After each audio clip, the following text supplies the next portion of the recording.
네, 오늘도 청년부 온라인 예배 또 현장에 오신 여러분들을 진심으로 축복합니다. 네, 축복합니다. 인사는 또 오늘은 조금 생략하도록 하겠습니다. 어색할 수 있으니까. 네, 현장에 온라인에 계신 여러분들은 좀 어색할 수 있으니까. 네, 오늘 이 시간 하나님을 더욱 원하고 갈망하고 또 정말 간절히 부르짖는 시간이 될 수 있었으면 좋겠습니다. 이 시간 같이 찬양하겠습니다.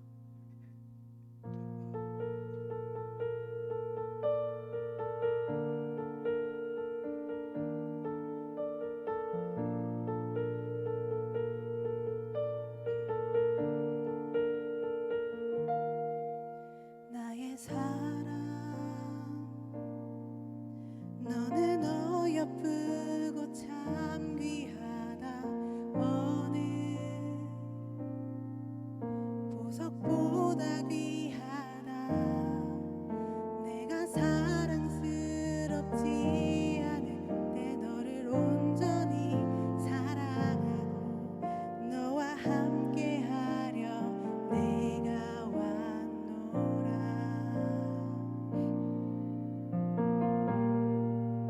주의 사랑 주의 사랑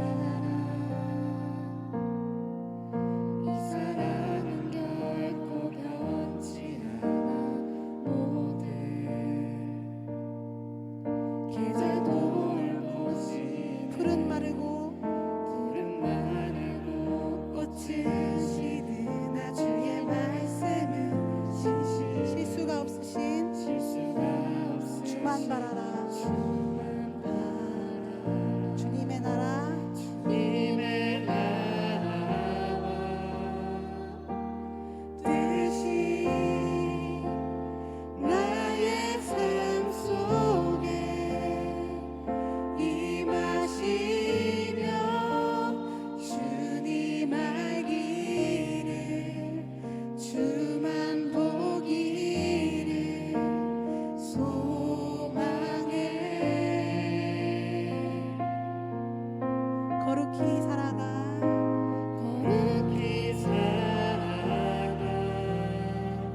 우리를 이 자리로 인도하시고 우리를 영원히 이끄시고 영원히 완전히 사랑하시는 하나님을 우리가 진짜 이 찬양의 가사처럼 알기를 보기를 정말 소망한다고, 이 시간 이 자리에서 주님을 더 우리가 뭔가 주님과 멀어지는 때가 많은데 그럼에도 불구하고 이 자리 가운데 인도하셨으니까 정말 제가 주님을 알고 주님을 보기를 원한다고, 성령님 임재하셔서 제가 이 시간 하나님을 만나기 원한다고 같이 기도하셨으면 좋겠습니다. 기도하겠습니다.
우리를 불러주시고 인도하심에 너무나 감사드립니다.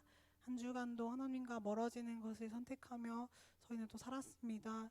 그러나 주님, 이 시간 주님 다시 주님을 보고 주님을 듣고 닮아가기를 소망합니다. 저희 마음을 알아주시고 하나님께서, 성령님께서 임재하셔서 저희를 그 길 가운데로 인도하여 주시옵소서. 주님과 더 교제하고 주님을 닮기를 소망합니다. 정말 사랑이 많으시고 우리와 언제나 함께 하시는 사랑이 많으신 예수님의 이름으로 기도드립니다. 네, 우리가 지치고 넘어질 때 더욱 주님을 붙잡기 원하고 또 말씀 가운데 엎드려서 주님을 더욱 더 구하는 프랑스가 되기를 소망합니다. 우리 같이 찬양하겠습니다.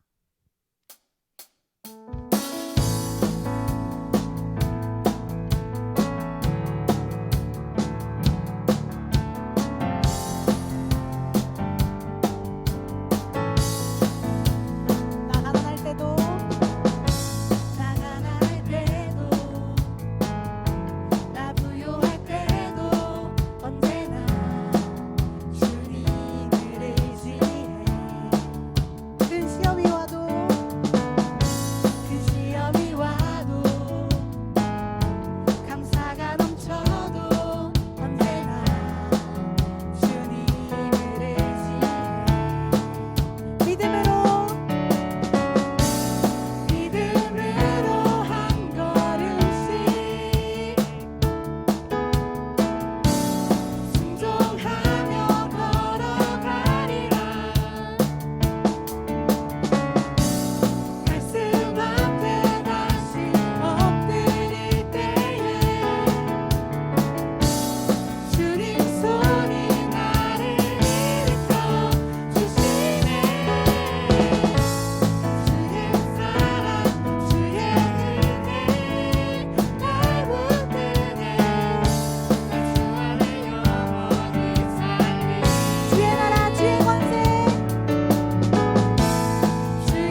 순종하며 걸어가리라. 말씀 앞에 다시 엎드릴 때에 주님 손이 나를 일으켜 주시네. 주의 사랑 주의 은혜 날 붙드네. 난 주 안에 영원히 살리. 주의 나라 주의 권세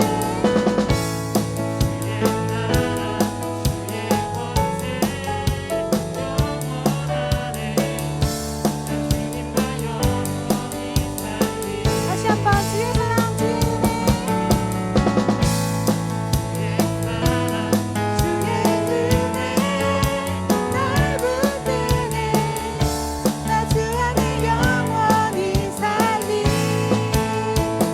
주의 나라 주의 권세 주의 나라 주의 권세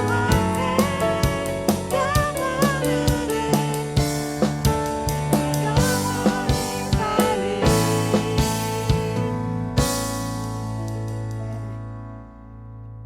우리가 주님 앞에 더욱더 간절함으로 나아가기를 소망합니다.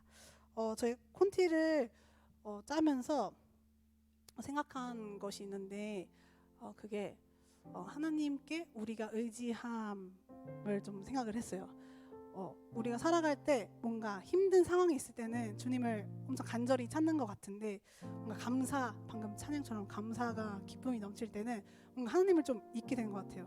뭔가 감사합니다 이러고 뭔가 너무 만족하고 기쁨이 넘치 그냥 그렇게 살아가고 또 그냥 내 삶이 막 힘든 것도 없고 기쁨도 없고 그냥일 때도 하나님을 찾지 않고 우리가 또 하루하루를 보내고 살아가는 것 같다는 생각을 많이 했어요. 근데 매일매일 주님께 의지해야 된다는 걸 좀 한 주 동안 많이 생각을 했던 것 같아요.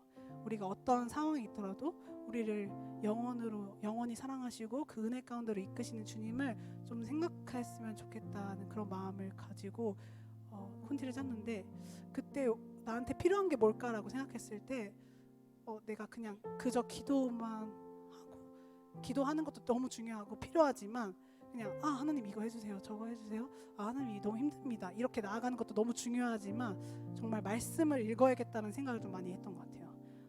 말씀을 보면서 예수님이 어떻게 말씀 안에 있는 하나님의 진리를 좀 보고 그 진리를 좀 배우고 공부했을 때, 공부라기보다는 막 묵상을 했을 때 하나님이 주시는 은혜, 또 예수님이 어떻게 세상을 살아가시고 또 사랑을 전하셨는지도 보고, 그럴 때 뭔가 감격이 생기고 감사가 더 생기고, 또 하루가 그냥 일정해도 기쁘거나 슬플 때도 좀 하나님을 더 많이 생각하게 됐던 것 같아요, 저는 개인적으로. 그래서 우리가 모든 순간순간 하나님을 더 원하고 어느 때 언제라도 하나님을 더 찾는 그런 프라우스가 되기를 소망하는 마음으로 콘티를 좀 짰습니다. 우리 같이 찬양하기를 소망합니다.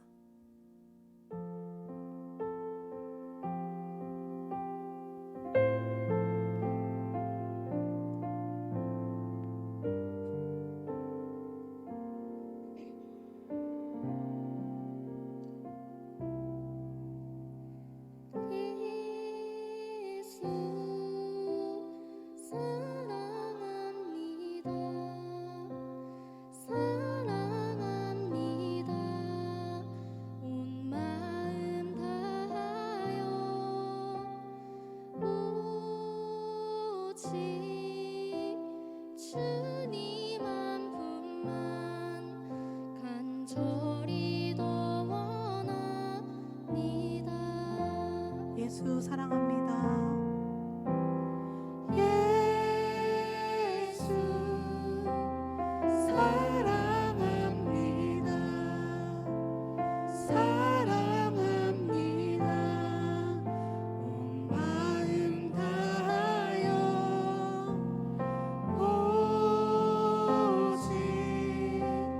주님 한 분만 간절히 더 원합니다.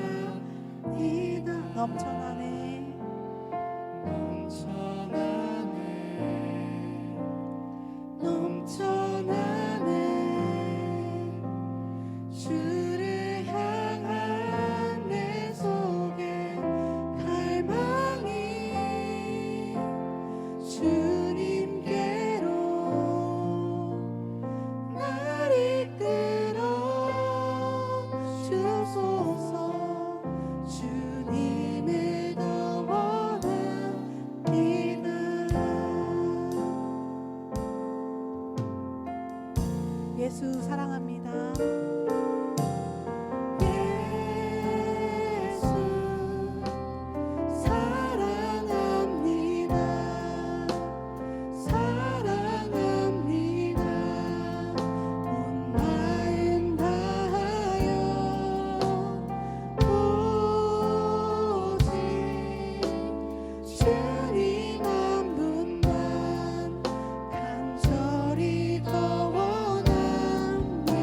다시 한번 예수 사랑합니다.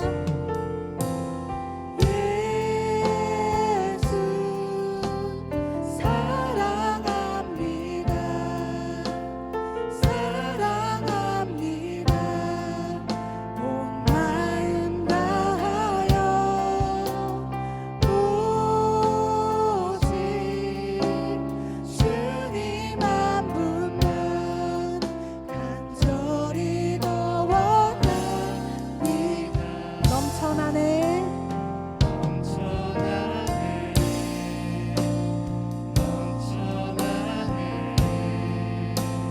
주를 향한 내 속에 갈망이 주님께로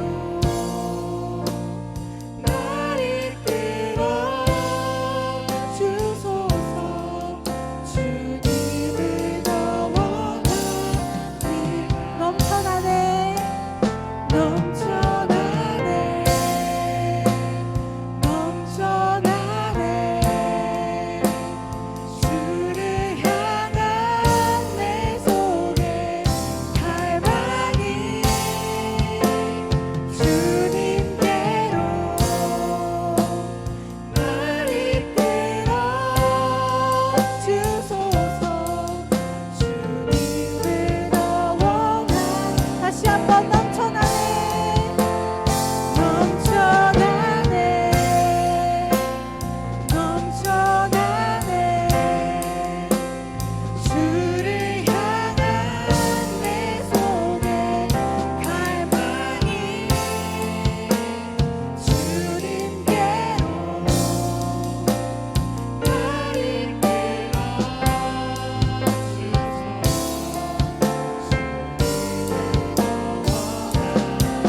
밤이나 낮이나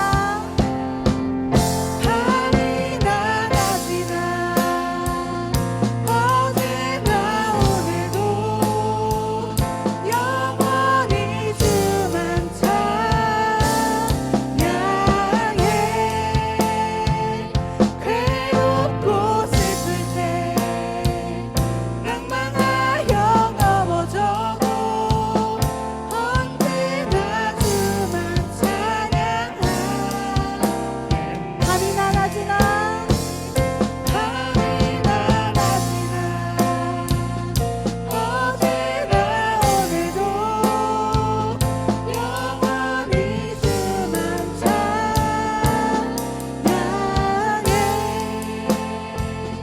괴롭고 슬플 때 낭만하여 넘어져도 언제나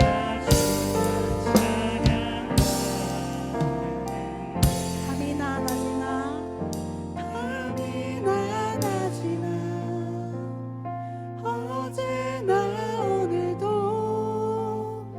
영원히 주만 찬양해.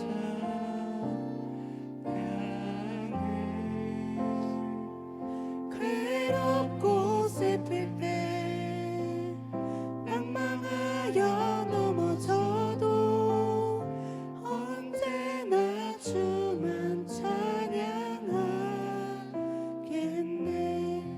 우리 이 시간 같이 기도하기를 원합니다. 방금 저희가 부른 찬양처럼 정말 주님 한 분만이 이 시간 홀로 영광 받으시기를, 또 우리의 혹시 마음이 아직도 열리지 못하고 또 아직도 굳어진 마음이라면 이 시간 하나님 제 굳어진 마음을 정말 이렇게 연하게 하셔서 주님의 말씀을 듣고 또 주님의 말씀을 따르고 그저 뭔가 바라는 것을 구하는 것이 아니라 정말 하나님을 알고 또 그 마음으로 갈 수 있게 해달라고 우리 이 시간 예배를 위해서도 같이 기도하겠습니다.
사랑이 많으신 하나님 아버지, 오늘도 귀한 주일을 보낼 수 있게 하심에 감사드립니다. 지난주 말씀을 듣고 기도하며 다짐하였지만 삶 속에서 하나님을 나타내며 말씀과 기도로 살아가지 못했음을 고백합니다. 우리들의 연약한 마음을 긍휼히 여겨주세요. 코로나 바이러스로 인해 모이지 못하는 요즘입니다. 이런 상황 속에서 주님을 두려워하지 않고 하나님을 붙잡으며 살아가지 못했습니다. 주님께서 이런 우리들을 불쌍히 여겨주셔서 이 상황들을 잘 극복하고 하나님을 찾고 의지하며 살아갈 수 있는 저희가 되게 해주세요. 내가 먼저 조심하고 배려하며 하나님 앞에 나아갈 수 있게 해주시고 얼른 이 상황이 끝나 예전처럼 건강한 교회의 모습을 되찾게 해주세요. 이제 말씀을 시작하려고 합니다. 주님의 말씀을 전해주시는 김인천 목사님께 많은 은혜 내려주시고 그 은혜를 통해 저희에게도 은혜가 흘러오기를 바랍니다. 힘들어하는 지체들이 있다면 말씀으로 마음의 위로가 되길 바라며 살아계신 예수님의 이름으로 기도드립니다.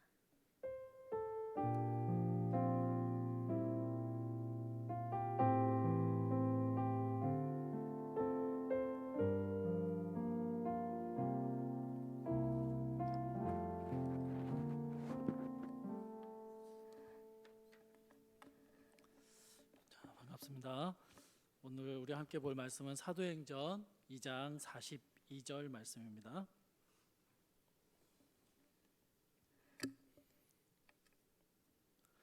사도행전 2장 42절 말씀 우리 한 목소리로 읽도록 하겠습니다. 함께 읽을게요.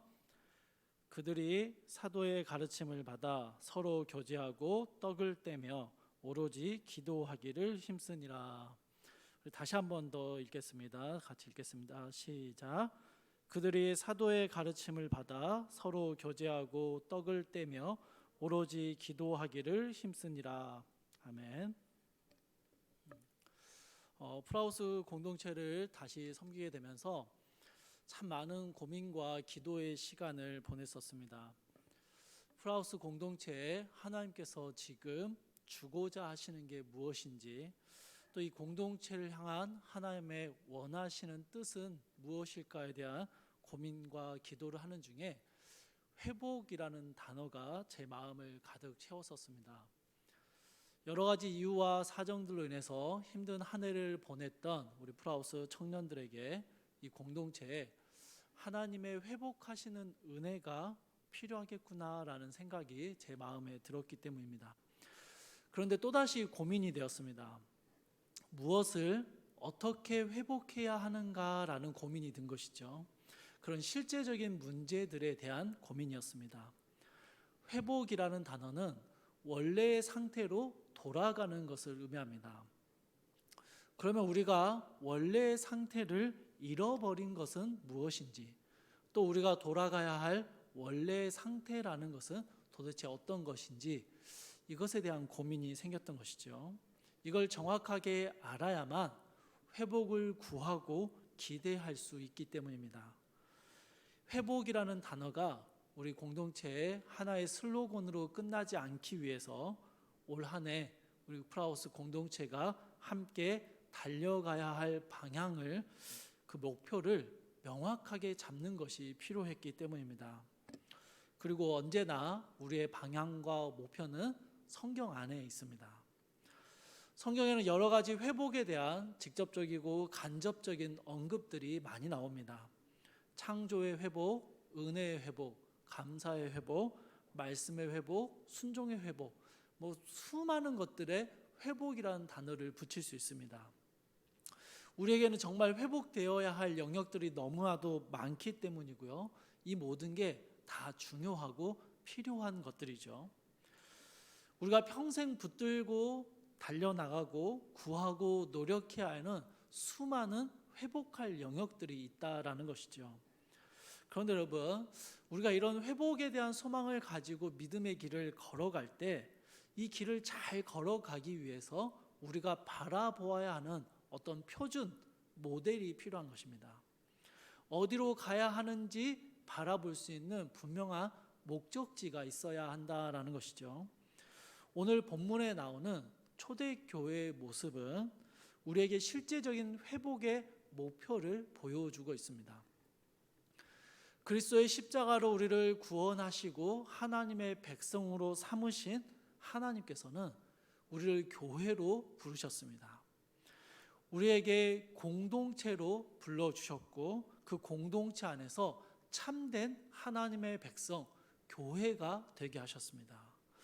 그래서 우리는 참된 교회가 무엇인지 그것을 보고 그 참된 교회로의 회복을 올 한 해 우리 프라우스 공동체에 달려갈 방향으로 잡고자 합니다.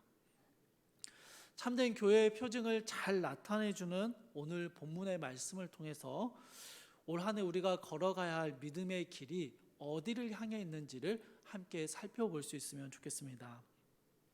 사실 이 본문의 말씀은요, 제가 예전에 몽골 단기팀에서 함께 나눈 적이 있었던 말씀인데요. 참된 교회라고 생각할 때 참된 교회를 드러내는 가장 정확한 본문이 오늘 본문이라고 생각했기 때문에 다시 이 본문의 말씀을 우리 청년들과 함께 나누려고 합니다. 먼저 여러분, 오늘 본문의 말씀을 잘 이해하기 위해서 본문의 배경을 살펴봐야 합니다. 예수님께서 십자가에 달려 죽으시고 사흘 만에 부활하셨습니다. 부활 후 40일 정도를 예수님이 이 땅에 머무시면서 많은 사람들을 만나셨고 그들에게 하나님의 나라를 전해주셨습니다. 그리고 제자들이 다 지켜보는 중에 하늘로 올라가셨죠. 예수님의 승천하심을 보았던 제자들은 마가의 다락방에 모였습니다. 모여서 함께 기도하기 시작했습니다. 사도행전 1장 15절 말씀을 한번 찾아볼까요? 사도행전 1장 15절 말씀입니다.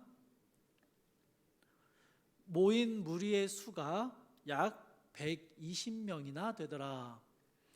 여러분, 이게 초대교회의 시작이었습니다. 사도들을 중심으로 예수님의 가족들과 여러 제자들이 마가의 다락방에 모여서 함께 기도하며 믿음의 공동체, 교회를 이루게 된 것이죠. 예수님께서는 승천하시기 직전에 승천하시면서 예루살렘을 떠나지 말고 약속하신 성령을 기다리고 있으라라는 말씀을 하셨습니다. 제자들은 이 말씀을 기억했고 마가의 다락방에 모여서 함께 기도하며 성령이 오심을 기다려왔던 것이죠. 사도행전 2장으로 넘어가면 사도행전 2장에서는요, 마가의 다락방에 성령이 임하시고 그곳에 모여있는 모든 사람들이 성령의 충만함을 받는 모습을 기록하고 있습니다. 이렇게 성령으로 충만해진 교회가 절기를 맞아 예루살렘으로 모여든 수많은 사람들 앞에 그들의 모습을 드러냈고 보여주었습니다. 그리고 이때 베드로가 이렇게 모여든 사람들을 향해서 복음을 증거합니다. 그렇게 베드로의 설교가 사도행전 2장에 기록되어 있고요. 2장 41절을 보시면요. 오늘 본문 바로 앞이죠. 사도행전 2장 41절을 보시면 사람들이 베드로의 설교를 듣고 세례를 받았는데 그날 신도의 수가 3,000명이 증가했습니다. 여러분 생각해 보십시오. 120명이 모이는 초대교회예요. 이 초대교회에 하룻밤 사이에, 하루 사이에 새신자가 3,000명이 생겼습니다. 등록을 한 거예요. 여러분 이건 120명이 감당할 수 없는 일이죠. 도저히 감당할 수 없는 일입니다.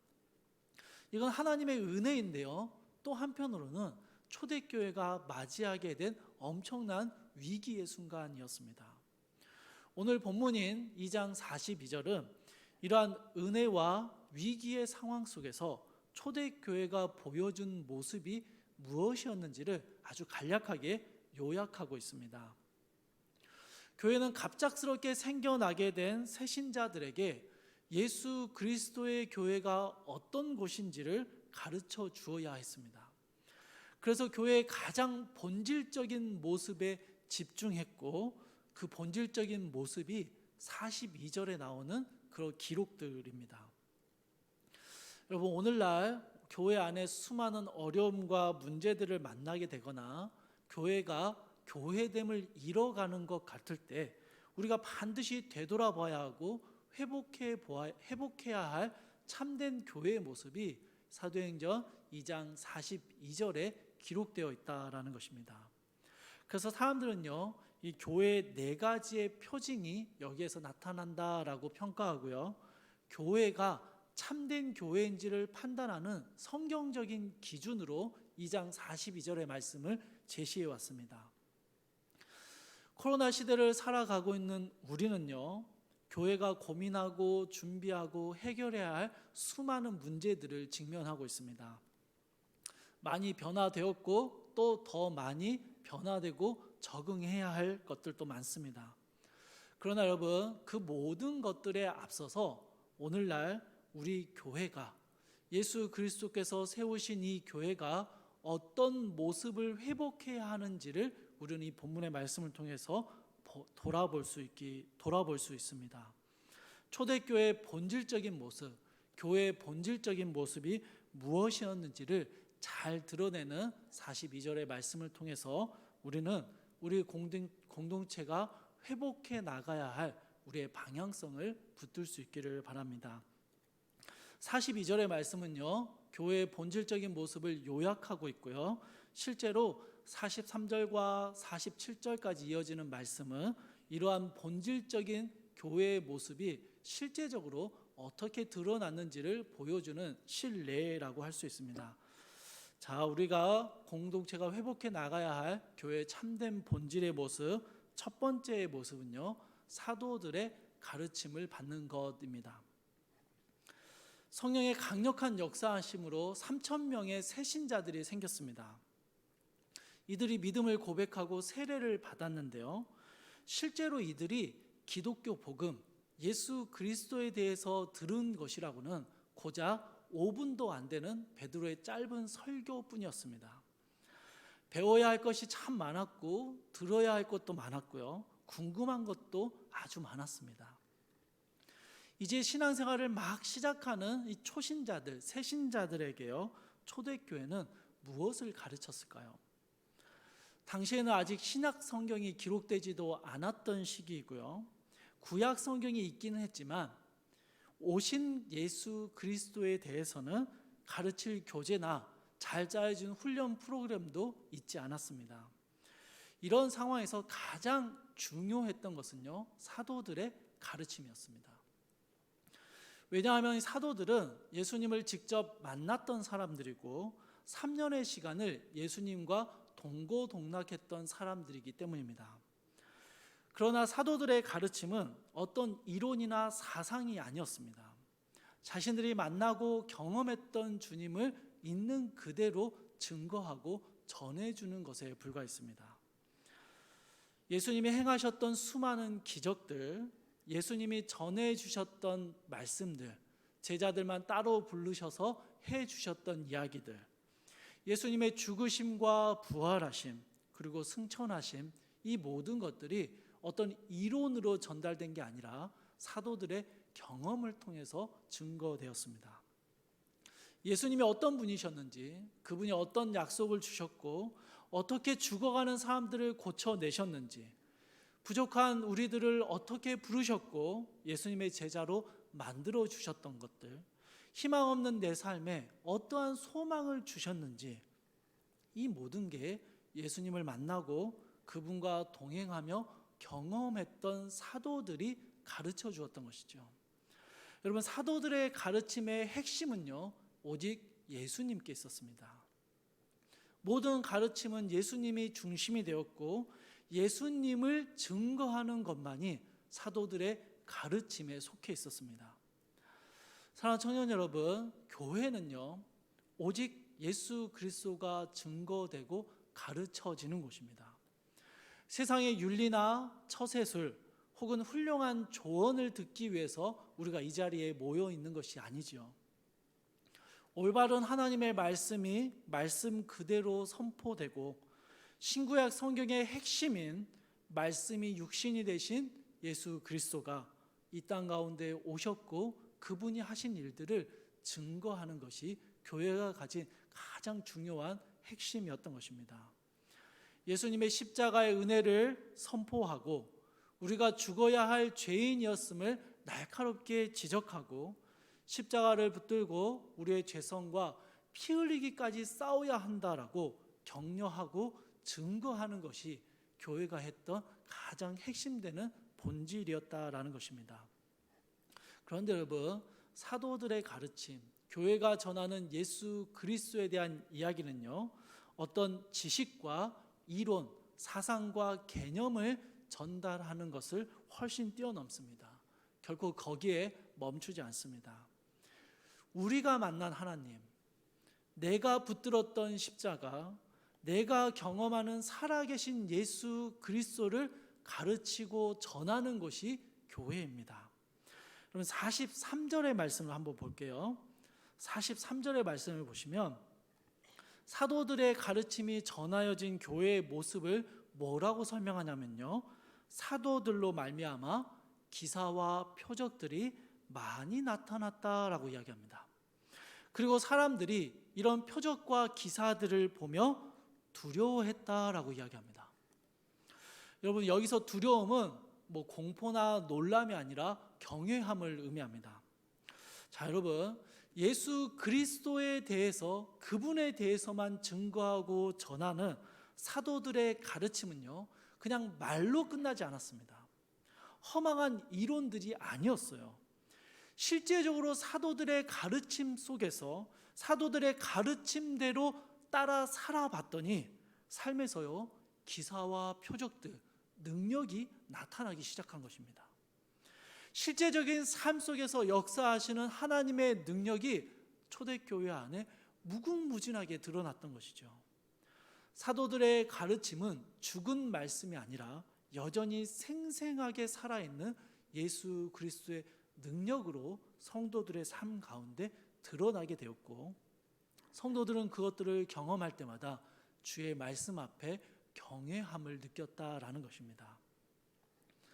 사랑하는 청년 여러분, 어쩌면요, 우리는 그때 사도들이 알고 있었던 것보다 훨씬 많은 것을 알고 있는지도 모르겠습니다. 실제로 여러분, 신약 성경이 기록되었고 2000년간 수많은 성경의 연구들이 이루어졌습니다. 그래서 우리는 많은 책들을 통해서, 많은 교육과 가르침들을 통해서 성경에 대해서 어쩌면 훨씬 더 많은 지식을 가지고 있는지도 모르겠습니다. 그런데 여러분, 그러면 우리에게 사도들에게 나타났던 많은 기사와 표적들이 보여지고 있는지요? 아니, 오히려 지식은 늘었는데 기사와 표적은 훨씬 더 줄어들지는 않았을까요? 말씀을 지식적으로 알고 배우는데 그 말씀들이 실제로 내 삶에 역사하시는 경험들은 오히려 줄어들었다라는 것입니다. 그래서 말씀을 경외함으로 대하지도 않고요, 말씀을 그냥 어딜 가나 들을 수 있는, 오늘 못 들으면 내일 들어도 괜찮은 그 정도의 것으로 소홀히 여기는 마음이 우리 가운데 생겨나게 되었다라는 것입니다. 여러분, 우리가 회복해야 할 첫 번째 영역이요, 바로 이것입니다. 하나님의 말씀을 통해서 내 안에 예수 그리스도의 살아계심이 생생하게 경험되는 것입니다. 말씀이 내 머리에 지식으로 머무는 것이 아니라 내 삶의 능력으로 나타나는 것이 여러분 회복되어야 합니다. 그렇게 경험한 하나님을 증거할 수 있어야 하고, 그렇게 경험한 하나님을 가르치는 것이 교회가 가졌던 본질적인 모습이었다라는 것입니다. 여러분, 교회는요, 학교가 아닙니다. 자기도 모르지만 이론적으로 완벽한 그런 지식들을 전달해 주는 그런 곳이 아니에요.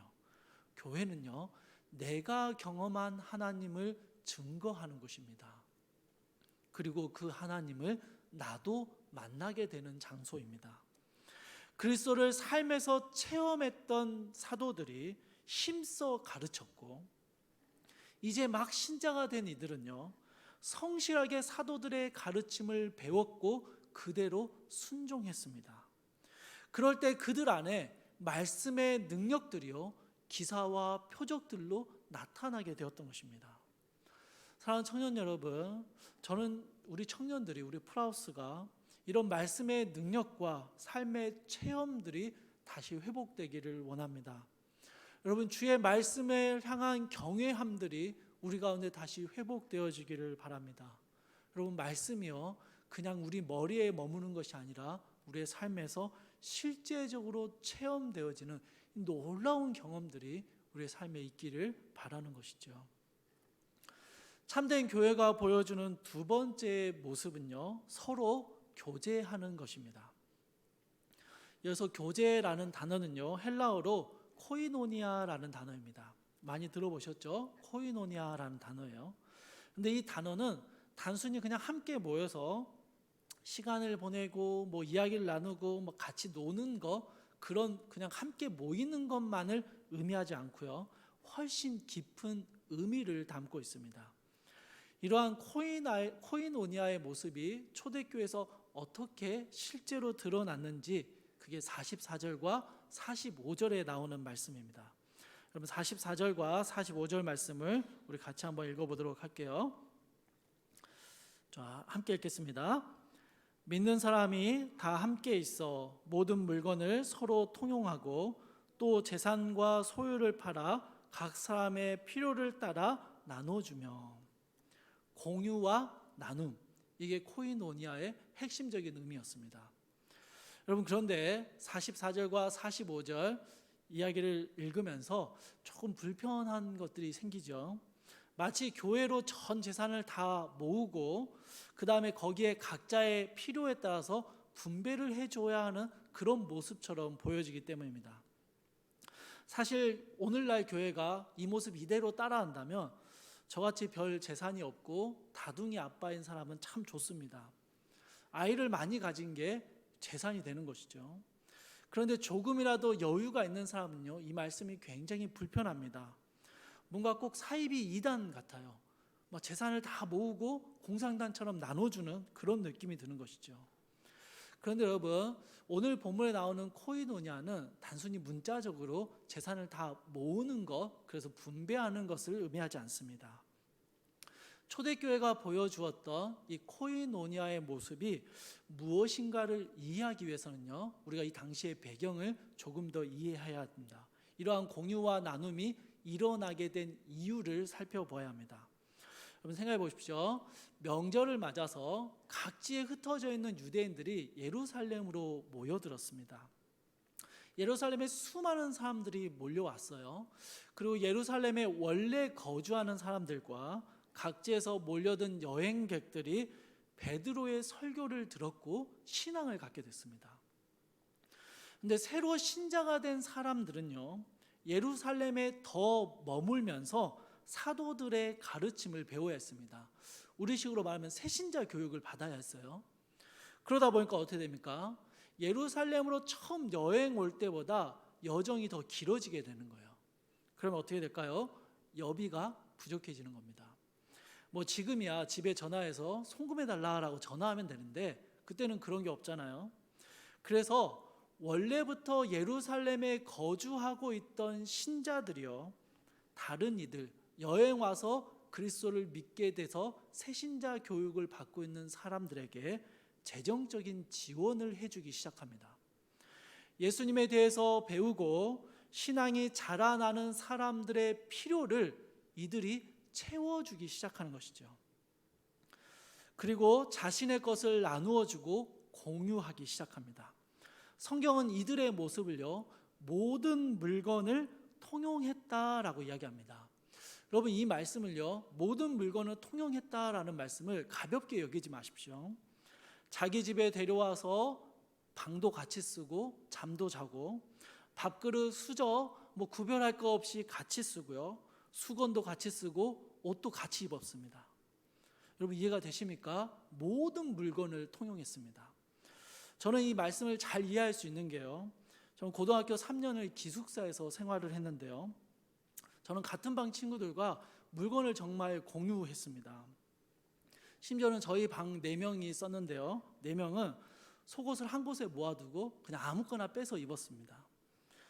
그때는 진짜 왜 그렇게 했나 모르겠는데, 그렇게 속옷을 공유하면요, 여러분 진짜 가족이 된 것 같아요. 모든 물건을 통용해서 썼다라는 이 표현을요, 여러분 가볍게 여기지 마십시오. 집안의 모든 물건을 나의 소유로 여기지 않고 같이 썼습니다. 모든 물건을 함께 쓰는 관계, 뭡니까? 가족이죠. 가족이에요. 더 나아가서 다른 사람들에게 필요한 것이 보이면 내 것을 팔아서라도 그 필요한 물건을 구해 주었습니다. 안심해도 되는 것은요, 이런 모습은 교회의 본질을 의미하는 그 코이노니아의 문자적인 모습은 아니다라는 사실입니다. 성경은 이후에요, 교회가 발전해 나가고 교회가 세워져 가면서 본문과 같이 모든 물건을 통용했었다라는 기록은 한 번 외에는 더 나오지 않습니다. 우리가 회복해야 할 코이노니아가 그냥 물건을 다 나눠 쓰고 내 소유를 다 내어주는 것이 의미가 아니라는 것이죠. 그러나 여러분, 이후로 교회는요, 다른 지역의 어려운 교회의 사정을 들을 때 그들을 돕기 위해서 헌금을 모아 전달해 주었습니다. 복음을 증거하는 복음 증거자들의 삶의 필요를 채워주기 위해서 그들을 돕는 일 또한 멈추지 않았습니다. 예수 그리스도가 전하여지고 가르쳐지는 이 교회의 사명을 이루기 위해서 자신의 소유를 기꺼이 나누어 주었습니다. 믿음이 약한 자들이 예수 그리스도를 알고 신앙 안에서 잘 자라날 수 있도록 그들이 필요한 것들을 대신 채워주는 일 역시 교회가 해왔습니다. 빈궁한 이들에게는 구제를 베풀어 주었고 사회적인 약자였던 고아와 과부들을 열심히 돌보아 주었습니다. 교회가 가진 십자가의 사랑과 그 은혜는요, 구제와 나눔으로 드러났고 사람들은 교회 안에서 참된 가족됨, 참된 교제의 모습을 경험할 수 있게 된 것입니다. 여러분, 지금도 마찬가지입니다. 교회는요, 교회 내에 있는 가족된 성도들의 어려움을 결코 외면할 수 없습니다. 그 어려움을 함께 동참하며 어려움을 함께 지며 돌봐야 하는 것입니다. 그저 여러분 기도해 주겠다, 그냥 너 평안했으면 좋겠다라는 말로 끝나는 게 아니라 실제적인 나눔과 공유가 교회 안에 있어야 한다라는 것입니다. 여러분, 야고보는요, 야고보 기자는 야고보서 2장 15절 16절에서 이러한 교회 안에 일어나는 공유와 나눔, 코이노니아의 모습을 이렇게 이야기합니다. 여러분 잘 들어보십시오. 만일 형제나 자매가 헐벗고 일용할 양식이 없는데 너희 중에 누구든지 그에게 이르되 평안히 가라, 덥게 하라, 배부르게 하라 하며 그 몸에 쓸 것을 주지 아니하면 무슨 유익이 있으리요. 야고보는요, 성도가 당한, 지체가 당한 어려움을 보면서 참 안타까워하고 같이 격려하고 그 마음을 나누는 것 정도에서 멈춘다면 아무 의미가 없다라고 이야기합니다. 실제적인 나눔과 공유가 없이는 행함이 없는 믿음, 즉 죽은 믿음에 불과하다라고 설명하고 있는 것이죠. 사랑하는 청년 여러분, 코로나로 인해서 우리의 많은 모임들이 중단되어 버렸죠. 많이 모이지 못하고 있습니다. 그런데 여러분, 모임이 중단된다고 해서 우리 안에 코이노니아 혹시 역시 중단되어 버리지는 않았습니까? 여러분, 우리가 대면하여 모이는 모임을 할 수 없다고 할지라도 교회가 당연히 가지고 있는 교회의 본질적인 코이노니아의 모습은 여전히 이루어져야 합니다. 여전히 누릴 수 있어야 합니다.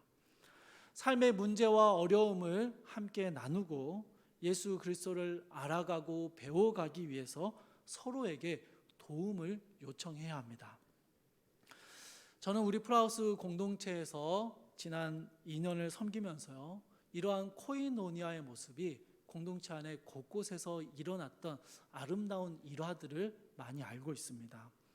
여기서 뭐 다 이야기할 수 없지만 수련의 장소까지 따라와서 간식을 사줬던 선배들, 다른 지체의 아픔을 끌어안고 울며 기도했던 지체들, 자신의 재정을 기꺼이 떼어내어서 다른 어려운 이들에게 나누어 주었던 사람들도 있었죠.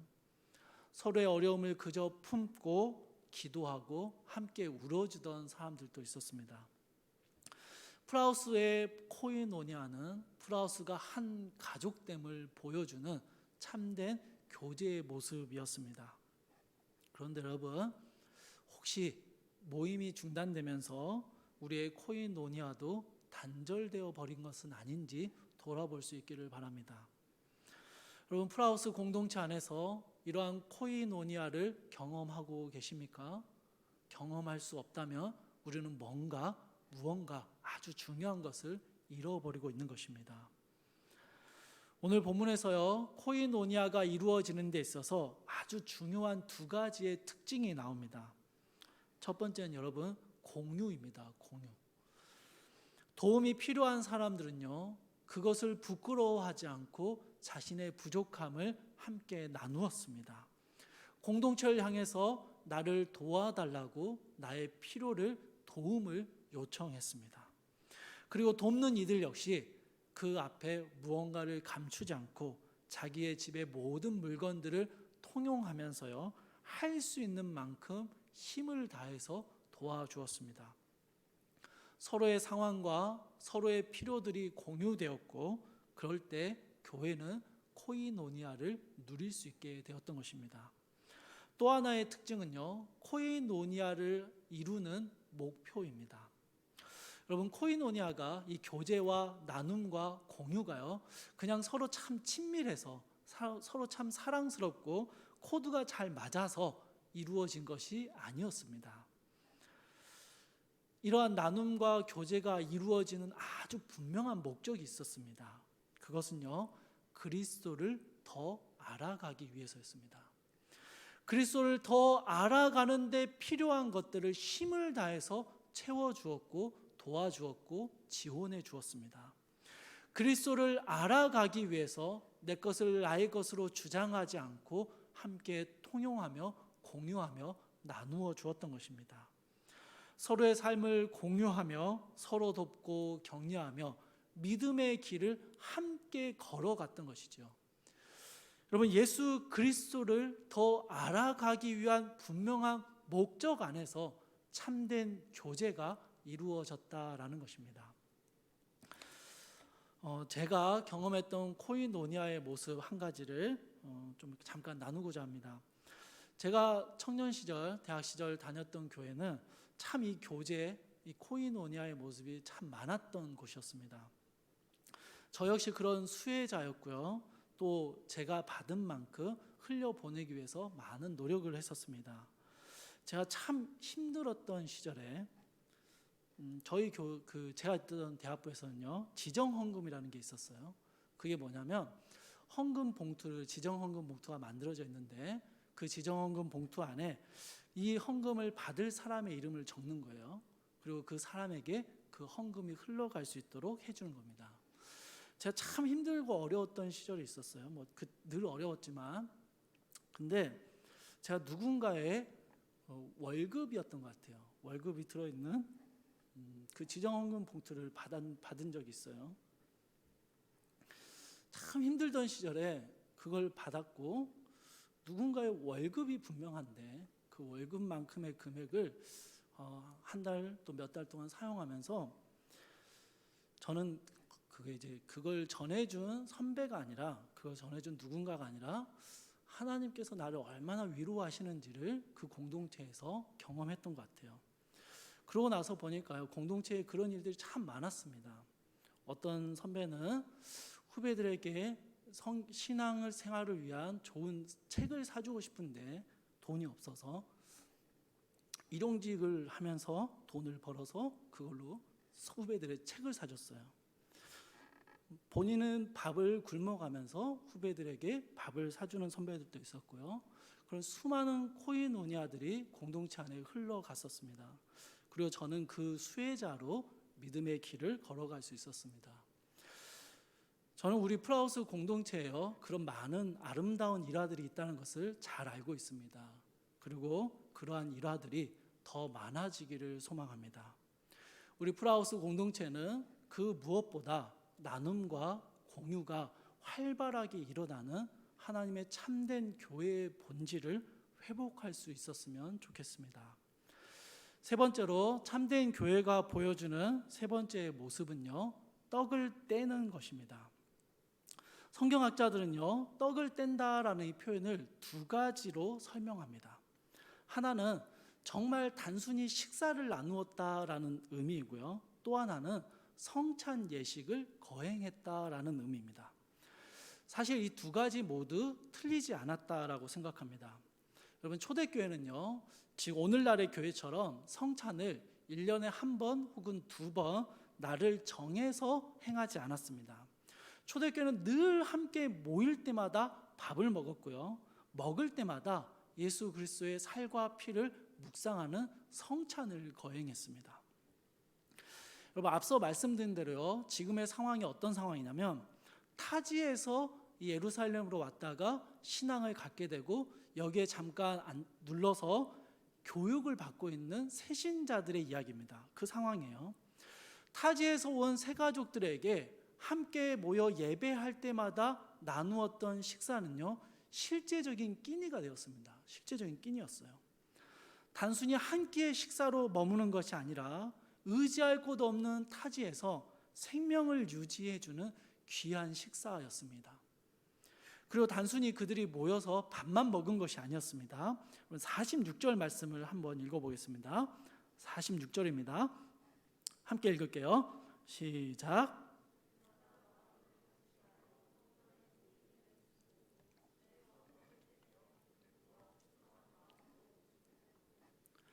여러분, 식사를 나누는 일이 그냥 한 끼 때우는 정도로 끝나지 않았고요. 예수 그리스도를 믿는 자들이 모여서 함께 밥을 먹으면서요, 모일 때마다 음식을 나눌 때마다 생명의 떡이신 예수 그리스도를 기억하며 그분에 대한 이야기를 나누었습니다. 그 예수님과 연합함으로 생명을 얻었다는 것에 기뻐했고요, 감사했습니다. 그냥 막 즐기고 그냥 막 재밌게 먹고 마시는 것이 아니라 예수 그리스도를 향한 순전한 마음으로 기뻐하며 그분의 죽으심과 부활하심을 묵상하며 함께 식사를 했던 것입니다. 함께 먹을 때마다 예수 그리스도의 죽으심을 묵상하고 우리가 예수 그리스도 안에서 한 몸 된 지체임을 함께 나누는 것이 떡을 떼는 교회의 모습이었습니다. 여러분, 그리스도를 믿는 믿음 안에서 이루어지는 모든 모임은요, 떡을 떼는 이 교회의 모습을 닮아가야 합니다. 이 모습을 드러내야 합니다. 여러분, 46절을 보시면 이 모임들의 특징들이 나옵니다.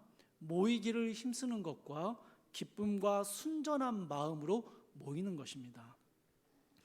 이러한 모임들은요, 항상 모일 때마다 예수 그리스도의 안에서 한 몸됨을 기억하며 모였습니다. 밥을 먹을 때도 일상을 살아갈 때도 함께 기뻐하고 함께 집에서 지낼 때에도 그들은 항상 예수 그리스도가 우리 모임 안에 함께하고 계심을 인식하며 있었다라는 것입니다. 그래서 그들은 모이기를 힘썼습니다. 예수 그리스도의 이야기를 나누기를 즐거워했고요. 그렇게 함께 모이는 것을 기뻐했고 감사했습니다. 사랑하는 청년 여러분, 모이기를 힘쓰는 것은요, 교회가 가지는 아주 당연한 모습입니다. 그래서 우리는 지금 참 힘든 시기를 보내고 있습니다. 모이고 싶은데 모일 수 없어서 힘든 것이죠. 그러나 여러분, 모이지 못하는, 함께 현장에서 모이지 못하는 상황 안에서도 우리는 코인오니아를 누릴 수 있다라고 말씀드렸죠. 그러면 우리가 하는 모든 모임에, 모든 형태의 모임들 안에서 우리는요, 예수 그리스도를 드러내며 그분 안에서 기뻐하며 기대하며 모일 수 있는 것입니다. 온라인상으로 우리는 모이기를 힘쓰고 그 모임 가운데 예수 그리스도를 중심에 두고 기뻐할 수 있다라는 것이죠. 여러분, 우리의 모임들을 돌아봅시다. 이전에 우리가 마음껏 모일 수 있었던 때, 그냥 전화만 해서 야 잠깐 시간 돼? 하면 바로 만날 수 있었던 그때, 우리의 모임들 안에는 예수 그리스도가 계셨습니까? 우리가 그렇게 모이고 함께 밥 먹고 함께 즐거워하는 그 시간은 예수 그리스도 안에서 떡을 떼는 시간이었습니까? 아니면 그냥 기쁘기만 한 시간이었습니까? 우리는 모임이 멈춰진 지금 다시 한번 우리의 모든 모임을 돌아볼 수 있어야 합니다. 우리가 모이는, 신앙 안에서 모이는 모든 모임은 예수 그리스도 안에서 한 몸됨을 확인하는 모임입니다. 그곳에서 우리의 예수 그리스도를 높이고 그분을 중심으로 삼고 모이는 그 모임을 우리 이제 기대하고 꿈꿀 수 있으면 좋겠습니다. 여러분, 그리고 온라인으로 모일 때 그곳에서 우리가 주님이 주인 되시는 모임을 할 수 있습니다. 여러분, 기대하시고 기다리시고 애쓰셔서 그 모임 가운데 함께 동참하시기를 바랍니다. 우리의 모임이 회복되고 그 모임의 참된 주인 되시는 예수 그리스도가 회복되어지는, 떡을 떼는 교회의 모습이 우리 청년들 안에서 다시 한번 회복되었으면 좋겠습니다. 마지막으로 참된 교회가 보여주는 네 번째 모습은요, 오로지 기도하기를 힘쓰는 것입니다. 여러분, 교회는요 원래부터가 기도 가운데 시작됐습니다. 교회는 오순절 마가의 다락방에서 기도하면서 시작이 되었습니다. 그래서 교회는요 시작부터가 기도하는 공동체였고요, 신앙생활의 중심에는 반드시 기도가 있습니다. 여러분, 47절을 보시면요, 47절은 기도하기를 힘쓰는 교회의 모습을 보여주는데요, 여기는 사실 기도의 내용보다 하나님을 찬미하는 모습을 보여주고 있습니다. 찬미라는 건 찬양을 의미하겠죠. 찬양하는 것입니다. 그런데 여러분, 한 번쯤 이런 표현들을 들어보셨을 거예요.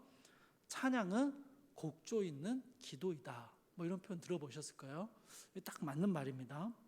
기도라는 것이 하나님과의 대화이고 하나님과의 소통이라고 한다면 찬양은 곡조 있는 대화이고 소통인 것입니다.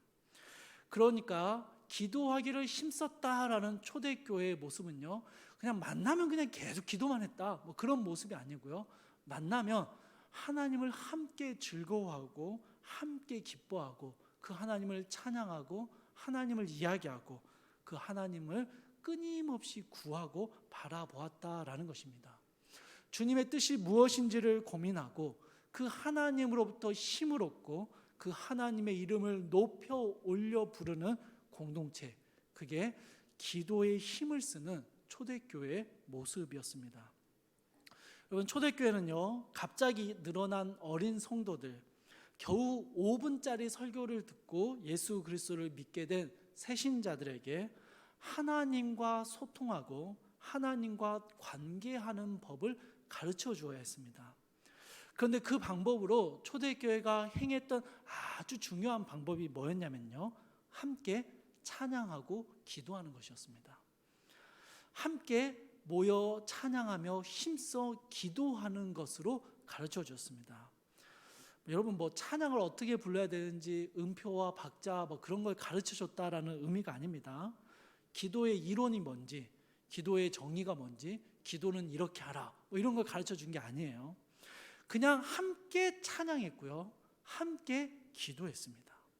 그렇게 하나님을 기뻐하는 법을 보여주었고 하나님께 의지하는 법을 가르쳐 주었습니다. 서로를 붙들고 기도하고 힘들고 어려운 일이 있으면 그냥 모여서 기도했습니다. 참 힘 빠지고 어려운 시기면요, 그냥 모여서 찬양했습니다. 그게 초대교회의 모습입니다. 온갖 핍박과 박해 속에서, 온갖 어려움 속에서, 죽음의 위협 속에서 살아가면서 교회는요, 한시도 이 찬양과 기도를 멈추지 않았습니다. 그렇게 교회는 하나님을 함께 알아가고 예수 그리스도를 배워가고 서로의 연약함과 부족함을 채워갔던 것이죠. 코로나 시대에 여러 성도님들과 통화를 하다 보면 신앙생활 하시는데 뭐가 좀 어렵냐 이렇게 질문을 던지면요, 성도님들이, 가장 많은 성도님들이요, 찬양과 기도가 참 힘들다라는 말씀을 하셔요. 그리고 제일 그립다라는 표현도 사용하십니다. 아마도 우리 청년들도 비슷할 것 같아요. 함께 모여 마음껏 침튀겨 가면서 찬양할 때가 참 그립죠. 함께 모여서 뜨겁게 기도할 때, 내 기도도 잘 안 될 때 그냥 그 기도하는 모임에 앉아 있을 때, 그때가 참 그리워집니다. 사랑하는 청년 여러분, 지금 우리는요, 그때를 생각하며 그때를 바라보며 각자의 자리에서 찬양과 기도를 쉬지 않는 법을 배우는 시기입니다. 여러분, 홀로 찬양하는 거, 홀로 기도하는 거 쉽지 않죠. 그러나 여러분, 이 시기에 찬양과 기도를 여러분의 자리에서 회복하셔야 합니다. 찬양 부르는 그 자리에 앉아서 나도 그냥 찬양하고 있는 것처럼 느끼는 거 말고요, 기도하는 사람들 사이에 끼어 앉아서 그냥 나도 오늘 기도하고 온 것 같다 뭐 이렇게 느끼는 거 말고 여러분의 자리에서 찬양과 기도가 멈춰지지 않기를 노력하셔야 됩니다. 그리고 우리 함께 모일 때, 아마 다음 주부터는 모일 수 있을 것 같아요. 모일 때 우리 다시 하나님 앞에 기뻐 찬양하며 함께 기도하는 이 참된 교회의 회복을 누릴 수 있기를 바랍니다. 여러분, 42절에 나오는 네 가지의 교회의 본질적인 모습들은요, 사실은 저희가 좀 짧게 살펴봤는데요, 이 네 가지는 사실 하나로 다 연결되어 있습니다. 예수 그리스도에 대한 올바른 가르침은요, 성도들과의 연합과 온전한 나눔으로 자연스럽게 이어졌고요, 그러한 교회 안에는 그리스도 안에서 한 몸됨의 감사와 기쁨이 누려졌습니다. 또 이러한 감사와 기쁨을 삶에서 행하고 살기 위해서 기도의 열정들, 멈추지 않는 찬양의 열정들로 자연스럽게 이어져 갔던 것이죠. 여러분, 이 네 가지의 교회의 본질적인 모습이 가장 잘 드러나는 자리가 바로 예배의 자리입니다. 예배이죠. 하나님의 말씀의 올바른 선포가 이루어지고, 그것은 단지 이론이 아니라 체험적인 능력의 말씀이 함께 나누어지는 것입니다. 코이노니아, 교제, 예배 중에 서로를 향한 기도와 서로를 향한 체험과 공유와 나눔들이 이루어지고, 실제로 우리의 셀 모임들 속에서 서로를 격려하고 위로하고 공유하고 나누는 일들이 이루어지는 것입니다. 떡을 떼는 모임들, 우리의 모임의 모든 곳에 예수 그리스도만이 중심 되심을 신뢰하며 그 주님을 찬미하고 그 주님께 기도하는 것이 우리의 예배입니다. 주 안에서 사랑하는 청년 여러분, 우리의 예배가 회복되어야 하는 것입니다. 참된 교회로의 회복은요, 우리의 예배의 회복을 의미합니다. 하나님의 말씀을 더 알고자 하는 열망을 가지셔야 합니다. 하나님께 뜨겁게 기도하는 열정을 회복해야 합니다. 함께 마음의 짐을 지고 삶을 나누는 삶의 공유를 부끄러워하지 마십시오. 그것이 이루어질 때 우리는 참된 교제를 누릴 수 있게 됩니다. 우리 안에 나 홀로 있을 때, 몇 명이 모여 있을 때 우리 안에 예수 그리스도가 중심 되심을 절대로 놓쳐서는 안 됩니다. 그럼 이 네 가지의 표징을 붙들고 예배를 사모하며 예배 가운데 나올 때, 그것이 현장이든 온라인 가정이든 간에 그 예배의 자리에 서게 될 때 우리는 우리를 회복시키시는 하나님의 은혜를 경험하게 될 것입니다. 주 안에서 사랑하는 청년 여러분, 올 한 해 우리가 이 예배를 회복할 수 있기를 바랍니다. 올바른 말씀을 듣고 배우고 경험할 수 있게 되기를 원하고요. 우리 안에 참된 교제와 나눔이 있기를 원합니다. 우리의 중심에 항상 예수 그리스도가 있기를 원하고 우리의 입술에 찬양과 기도가 멈춰지지 않기를 원합니다. 이 귀한 회복의 은혜가 우리 프라우스 안에 또 올 한 해 우리가 걸어갈 믿음의 길 가운데 가득하기를 주님의 이름으로 축복합니다. 우리 같이 한번 찬양하고 기도할 텐데요.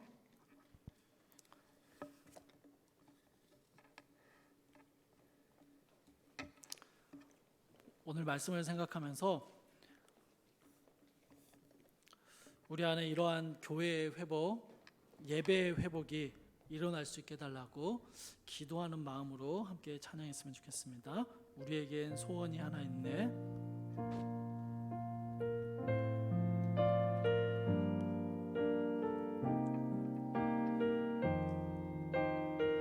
우리에겐 소원이 하나 있네.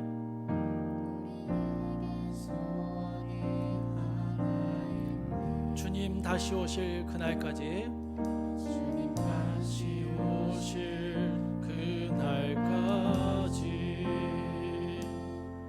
우리 가슴에 새긴 주의 십자가 사랑, 나의 교회를 사랑케 하네. 주의 교회를 향한 우리 마음, 교회를 향한 우리 마음,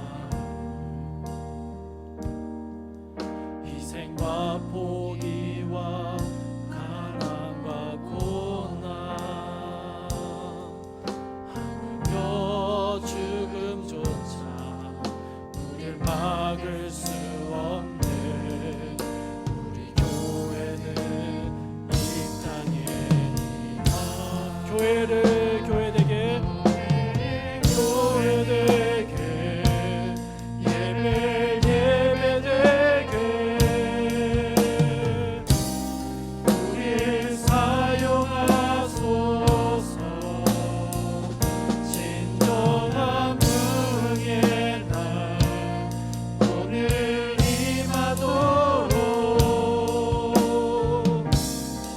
우리 사용하. 다시 한번 찬양할게. 우리에겐 소원이 하나 있네.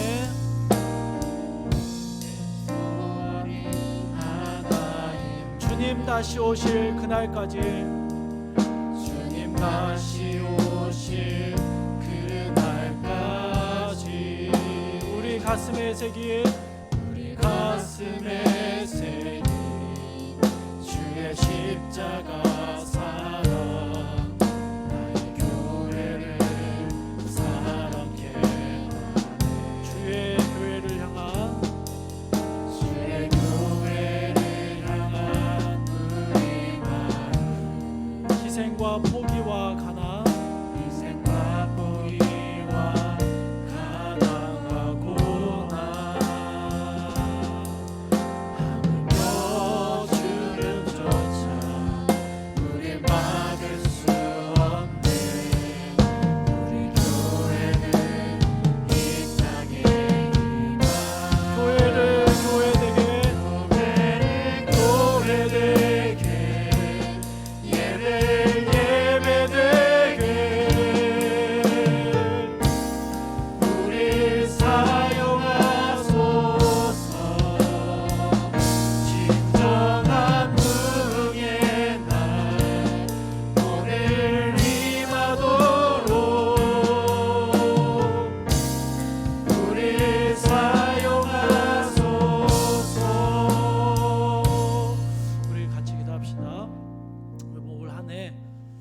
들은 말씀을 붙들고 이 한 해 믿음의 길을 함께 걸어갔으면 좋겠습니다. 우리 안에 교회의 교회됨이 회복되기를. 단순히 이건 공동체만을 의미하는 것이 아닙니다. 우리 한 사람 한 사람이 주님의 교회임을 기억하십시오. 여러분 안에 사도들의 가르침이 지식으로 알 뿐만 아니라 경험되어질 수 있기를, 여러분이 하나님과의 코이노니아를 누릴 수 있게 되기를, 여러분 삶의 중심에 오직 예수 그리스도가 계시기를, 여러분이 삶을 살아가면서 찬양과 기도가 멈춰지지 않는 하나님과 친밀한 연합의 관계를 맺어가는 삶이 될 수 있기를, 우리 교회가 내 자신이 회복되어지기를, 우리 예배가 회복되어지기를 주님 간절히 사모합니다. 주여 이 한 해 우리를 회복시켜 주시옵소서. 우리 그렇게 같이 기도했으면 좋겠습니다. 함께 기도할게요. 사랑하는 분수하신 하나님, 아버지 하나님, 올 한 해 우리 플라우스 공동체 안에 참된 회복의 역사가 일어나기를 원합니다. 아버지 하나님, 우리가 주의 말씀을 그저 듣는 것이 아니라 그 말씀이 우리의 삶에 경험되어지기를 원합니다. 하나님, 지식이 쌓여져 가는 것이 아니라 하나님을 향한 경험들, 말씀의 능력들이 체험되어지기를 원합니다. 주님, 우리 플라우스 공동체 안에 참된 믿음의 교제가 나누어지기를 원합니다. 아버지, 힘들고 어려운 일이 공유되어지고 나누어지고 함께 붙들고 함께 기도하고 서로가 서로를 채워주며 서로의 연약함을 돌보아주며 주님 안에서 완전하여지는 하나님의 공동체가 되기를 원합니다. 주님, 올 한 해 우리 공동체의 모든 모임들, 모든 순간들 속에 오직 예수 그리스도께서 중심이 되어주시기를 원합니다. 우리가 그리스도 안에서 한 몸 되었음을 기억하며 그 한 몸됨을 기뻐하며 모이기를 힘쓰는 교회가 되게 하여 주옵소서. 사랑하는 주님, 또 한 해 우리 살아가는 능력과 안에 말씀과 기도가 그 찬양의 소리가 멈춰지지 않기를 원합니다. 하나님, 우리 입술 가운데 터져나오는 찬양이 하나님 향한 찬미가 우리 공동체 가운데 넘쳐나게 해주시고 우리의 기도의 소리가 멈추고 끊어지지 않도록 주님 돌보아 주시옵소서. 사랑하는 주님, 또한 우리 플라우스 공동체뿐만 아니라 우리 사랑하는 지체들 한 영혼 한 영혼 가운데 이러한 참된 예배의 회복, 참된 회복이 일어나기를 원합니다. 한 영혼 한 영혼이 하나님을 온전히 경험하기를 원하고 주님 앞에 주의 도우심을 구하고 주님과의 밀접한 관계를, 주님과의 친밀함을 누릴 수 있게 되기를 원합니다. 주님이 우리의 삶의 모든 곳에 중심에 계시기를 간절히 사모합니다. 주님, 그렇게 오늘 한 해 우리 플라우스 공동체 믿음의 길을 함께 걸어갈 때 함께 회복의 길을 걸어가고 함께 찬양하며 함께 기뻐하며 주님 주신 회복의 은혜를 누리며 살아가는 시간이 될 수 있도록 주여 돌보아 주시옵소서. 이렇게 붙들어 주시옵소서.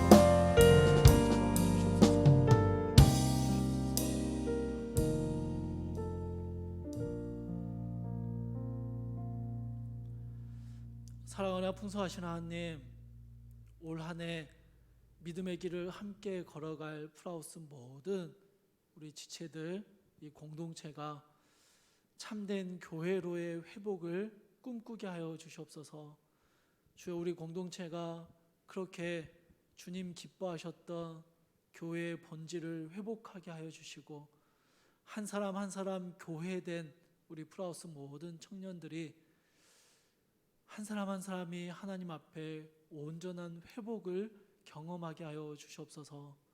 사랑하는 주님, 우리 안에 예배를 회복시켜 주시고 우리 안에 참된 말씀이 가르쳐질 뿐만 아니라 그 말씀의 능력이 경험되어지게 하여 주시고 우리 안에 하나님과의 친밀한 사귐과 교제가 있을 뿐만 아니라 공동체 안에 서로의 아픔과 연약함을 부끄럼 없이 공유하고 그 연약함과 아픔을 또 나의 것으로 알고 함께 돌보고 나누고 채워주는 귀한 아름다운 교제가 이 공동체 가운데 이루어지게 하여 주시옵소서. 주님, 올 한 해 우리 사랑하는 청년들이 살아가는 모든 삶의 순간들 속에 오직 예수 그리스도가 중심이 되어지게 하시고 그곳에서 하나님을 기뻐하는 삶을 살게 하여 주시옵소서. 주님, 우리 프라우스 공동체가 신앙의 이름으로 모이는, 공동체의 이름으로 모이는 모든 형태의 모임들 속에 예수 그리스도가 나누어지고 예수 그리스도가 이야기되어지고 예수 그리스도 안에서 기뻐하는 귀한 나눔의 모임들이 이루어질 수 있도록 주님 돌보아 주시옵소서. 주님, 바라건대 비대면 예배가 길어지면서 찬양과 기도가 참 많이 약해졌습니다. 참 많이 무너졌습니다.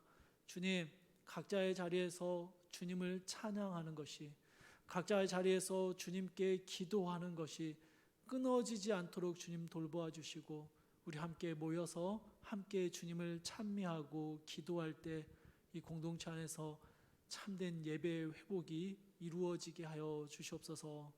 주님, 그렇게 우리 사랑하는 청년들, 이 청년 공동체 가운데 주께서 이루실 회복을 기대하고 꿈꿉니다. 올 한 해 주님의 은혜를 간절히 사모하며 주께서 이루실 일을 소망합니다. 주여, 우리 가운데 역사하여 주시옵소서.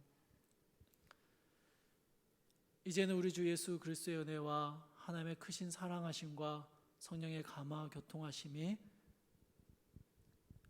참된 교회로의 회복을 꿈꾸며 예배의 회복, 개인의 회복을 소망하며 주님 앞에 주의 도우심을 구하는 모든 사랑하는 주의 청년들 가운데 이제로부터 영원토록 함께 계실지어다. 아멘.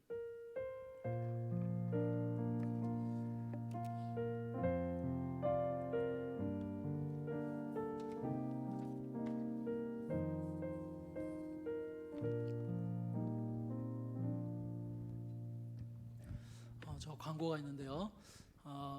이번 주 중에 셀장들을 통해서 공지를 다시 할 텐데요. 정확한 방법을 공지할 텐데 다음 주일부터는 전체 좌석수의 10%까지는 현장 예배에 참여가 가능합니다.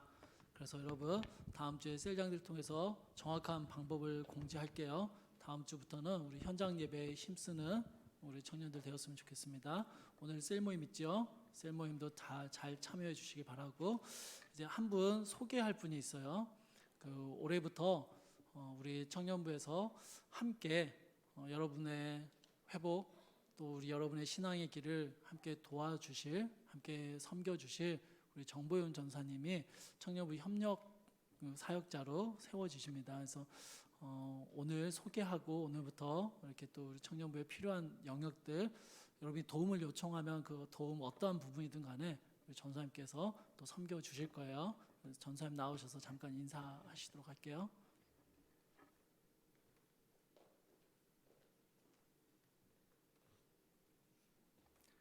안녕하세요. 성문교회 정보영 전도사입니다. 반갑습니다. 하나님께서 2021년도 저에게 복을 허락해 주셨는데 어떤 복이냐 하면 바로 우리 성문교회 프라우스 청년 공동체와 함께 만나고 그리고 교제하고 동행할 수 있는 귀한 복을 허락해 주셨습니다. 저는 개인적으로 너무나 부족하고 이 자리에 설 수 없는 죄인인데 하나님의 뜻에, 하나님의 부르심에 두렵고 떨리는 마음으로 순종하여 나아왔습니다. 우리 함께 손잡고 믿음의 길을 걸어가는 우리 청년 공동체 되기를 기도하며 또 목사님과 우리 청년 공동체를 최선을 다해서 섬기도록 하겠습니다. 감사합니다.